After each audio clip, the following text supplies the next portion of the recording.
Kumusta guys? Nandito na naman si Efren. Grabe yung tira niya dito. Tutok na dito sa corner pocket ang one ball. Hanggang sa ito na nga nangyari guys. Ang cute ng tira niya dito guys. Tingnan nyo.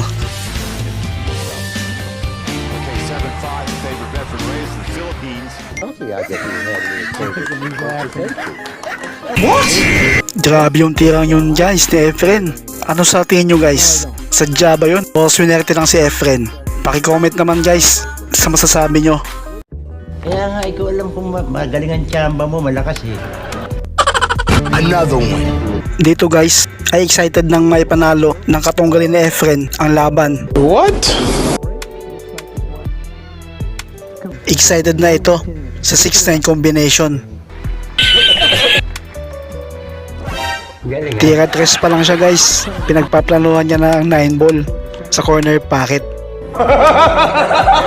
Kampante ang kalaban ni Efren dito guys na makocombine niya ang 9 ball at maipasok ito sa corner pocket. At ito na nga guys, mukhang matatalo si Efren sa larong ito.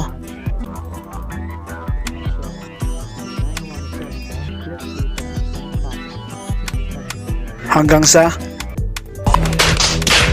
grabe guys, sumabla ito sa kombinasyon sa 9 ball. Kala ko matatalo ng pambato natin. No! Nabigyan ng pagkakataon si Efren dito. At dito na nga inubos ni Efren guys ang mga natitira pang bola. There's a big ball. I think he's hit it anyway.